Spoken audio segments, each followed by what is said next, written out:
बोलो आदि शक्ति माता भगवती की जय। मैं आत्म परिचय भाग 593 लेकर आपके सम्मुख उपस्थित हुआ हूँ। श्री राम जी के द्वारा माता भगवती की आराधना की जा रही है। श्लोक संख्या 11 से लेकर के श्लोक संख्या आप 24 तक सुनेंगे। आइए सर्वप्रथम भगवती के लिए, माता के लिए शंख ध्वनि।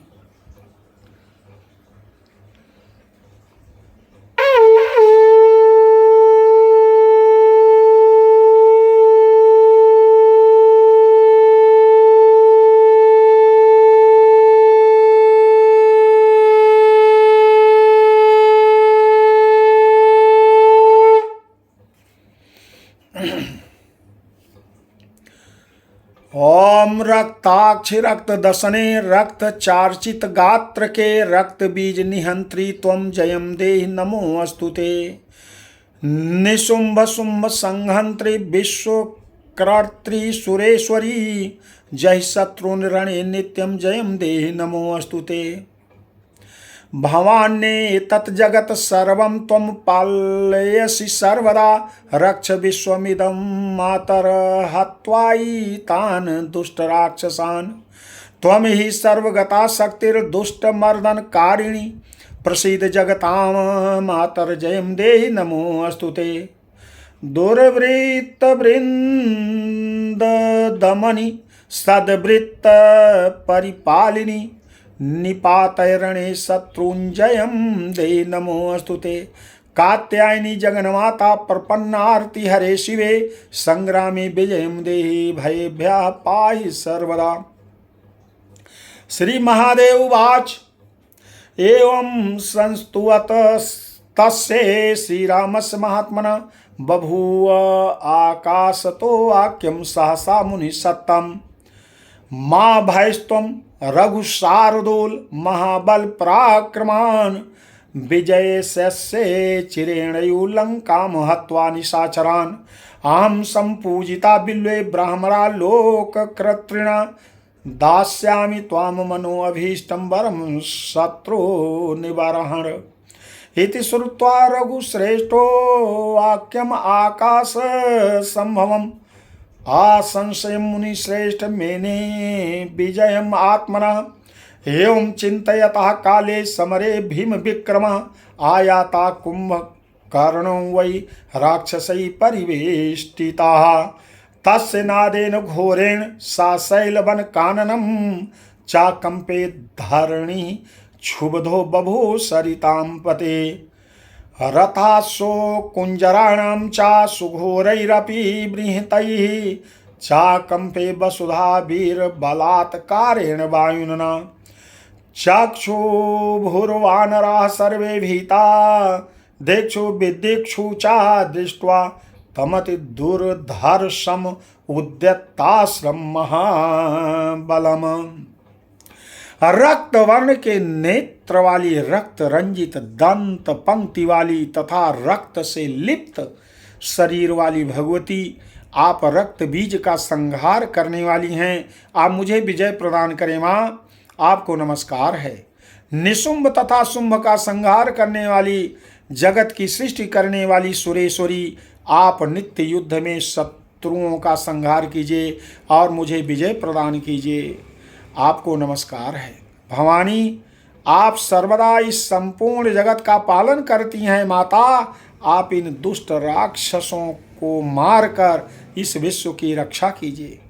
दुष्टों का संहार करने वाली भगवती, आप सब में विद्यमान रहने वाली शक्ति स्वरूपा हैं। जगन माता प्रसन्न होइए, मुझे विजय प्रदान कीजिए। आपको नमस्कार है।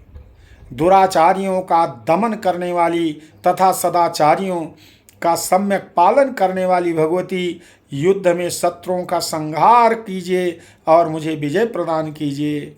आपको नमस्कार है। शरणागतों का दुख दूर करने वाली, कल्याण प्रदान करने वाली जगन माता कात्यायनी, युद्ध में मुझे विजय प्रदान कीजिए और भय से सदा रक्षा कीजिए।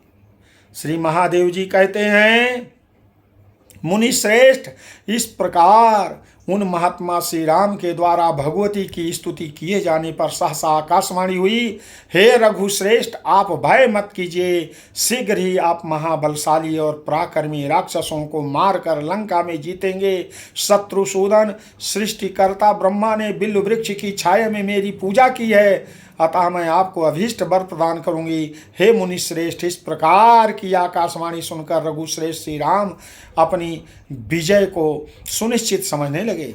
इस प्रकार भगवान श्री राम के सोचते ही सोचते कुछ ही समय में राक्षसों के साथ महाबलशाली कुंभकर्ण युद्ध भूमि में आ गया। उसकी घोर गर्जना से वन और पर्वत सहित संपूर्ण पृथ्वी कांपने लगी तथा समुद्र विक्षुब्ध हो उठा।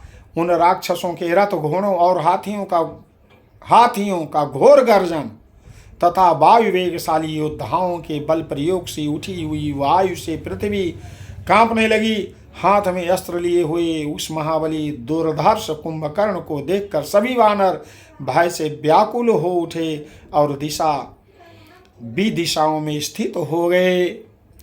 आथ रामस्तम आयांतम समालोक्य भयप्रदम देवीं प्रणम्य कोदंडम वामेन आदाय पाणिना सोऽपि पादावघातेन करघातेन वानरान् विमर्दे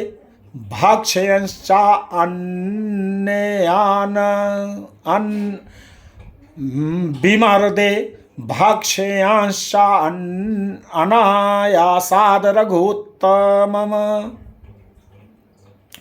सा संप्रेक्ष रघुश्रेष्ठम श्यामम दूर्वादलप्रभम उद्यत आस्त्रम महाबाहुम राक्षसामन्तकारिणम्